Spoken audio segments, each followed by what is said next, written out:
Okay, so this is my Gomad Nomad body that I'm going to do some bare metal foil work on. And I've already done one side, as you can see, and it came out pretty good. This is Bare Metal's Ultra Bright Chrome. Here's the sheet. So it's a little shinier than the regular stuff. And tools for the job are really just a pair of scissors, X-Acto with a brand new number 11 blade, a good pair of tweezers with a nice fine tip, and a Q-tip. And the advice I'm going to give to you right off is don't get scrimpy with the foil, because you're going to pay for it if you do. So for this little body line here, I'm gonna piece this. I'm gonna start here and go forward. So I've cut my piece of foil, and I've already done the one, so I cut it so you can see how much excess, how far I went over this. I'm also gonna do the door handle at the same time. So I'm gonna kind of knock out two birds with one stone. But I'm just gonna tell you, by trying to scrimp and save and cut this as close as you can, you're gonna cause yourself a lot more headaches. So by giving yourself that overlap, by the time you burnish that down around the edges, you know, it's going to pull it up some, you know, into here. And you're going to waste some, but that's just kind of, to be successful, really, I think, with all the years, I've done a lot of bare metal foil over the years, you need to waste a little, so, and not worry about it, because it's just, I mean, I've had these packages of foil I've got for years. So this is a little tougher one, because you got some really weird curves here, you know, it's going to kind of fight it. I got a few little spider webby things in there, but it's kind of to be expected, so no big deal. And still like it better than paint. It's nice and shiny. So when you're doing this application, I'm going to try to do this with this camera in between me. So start your foil, lift a corner with your X-Acto,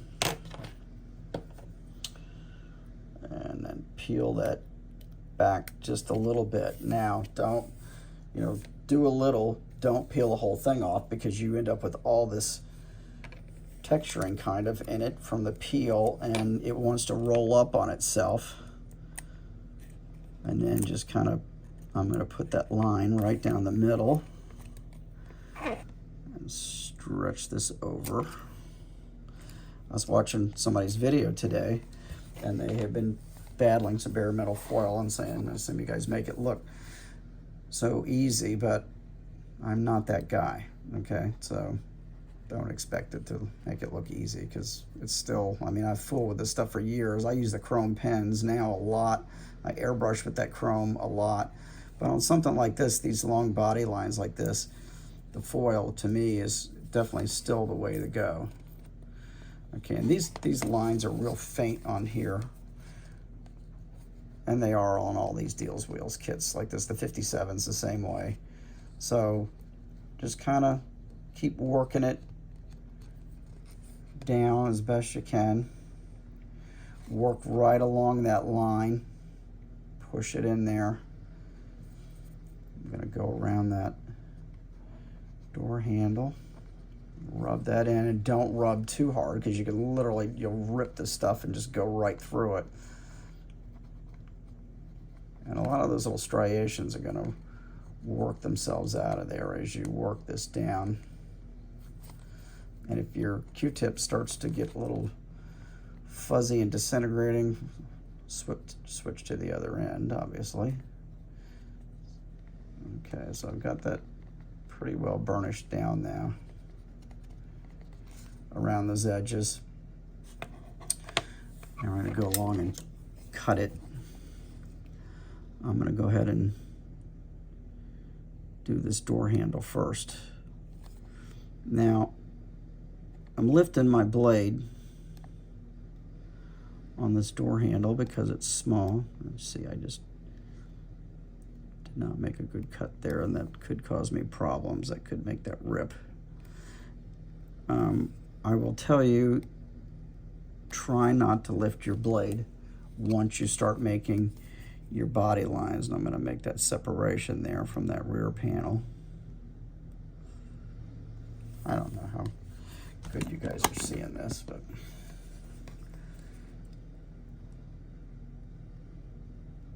a lot of times in the light, you know, the line will take a different look, and you'll think you're cutting along the right spot, and you're not. So I'm going to try to leave that blade on there.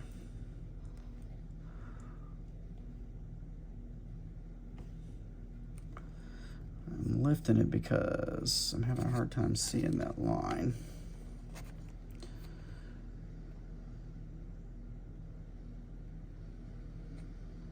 But I always try to keep my blade down.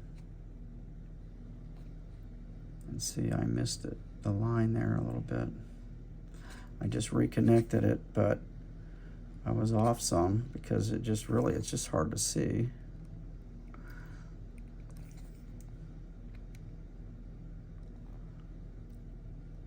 I don't usually do stuff like this on video either, so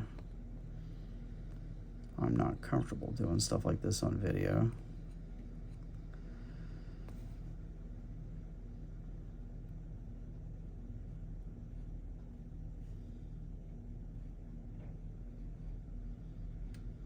I'm pretty happy with that because of that I managed to keep most of my line down. Now let's see if I am successful or not.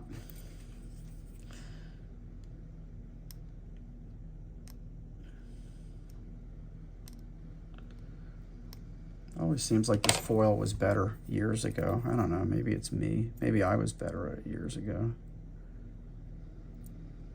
That's probably what it is.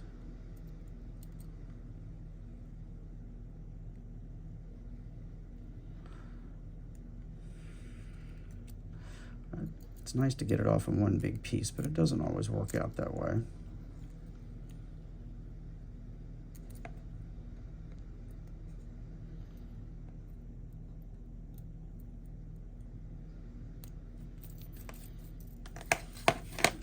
Get stuff off of here, clogged up there. All right, let's see if I can grab from the front here.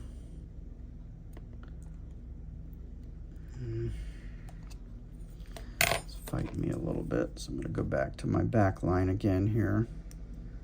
Try to just lift that a little bit with the blade. I like to be able to get a hold of it with a tweezer when I can.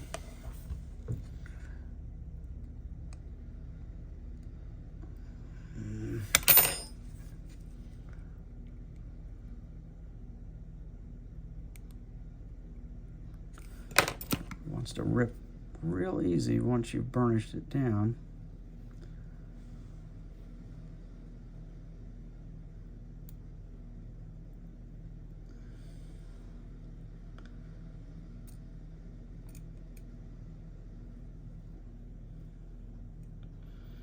All right, that's the way. I like it.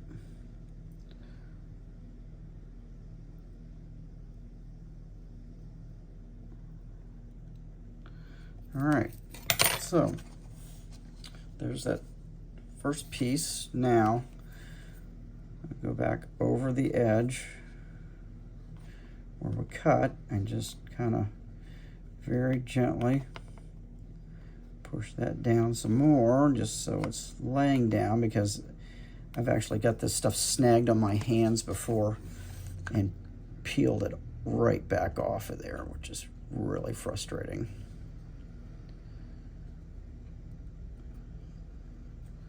All right.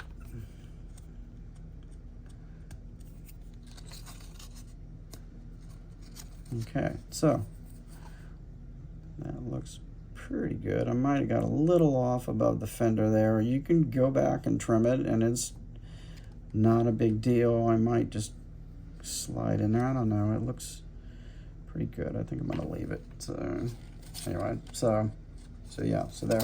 And then I'll go back the same way, make an oversized piece for this, and do the same thing. I thought about doing the gold inside of here.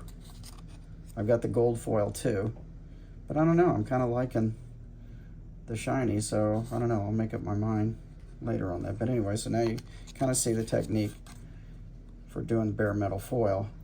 And it's just one of those things that the more you do it, the easier it gets, but it really isn't that easy at first. And I hate going around window frames and stuff. In fact, I don't think I'm even going to go around the windows on this. I don't know, and I'll have to look at it, but I kind of like it all green, but we'll see. Anyway, so that's that, and I'll probably do the little Chevy emblem in the front there.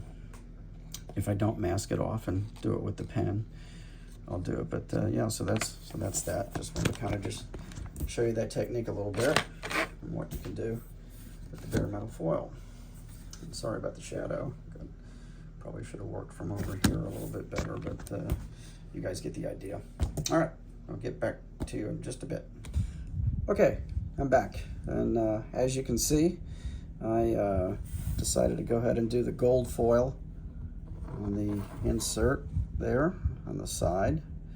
I had done this on the 57 also, and I wasn't going to do it, but I looked at it and thought, oh, what the hell, you know, go ahead and do it. And I have completed the other side as well.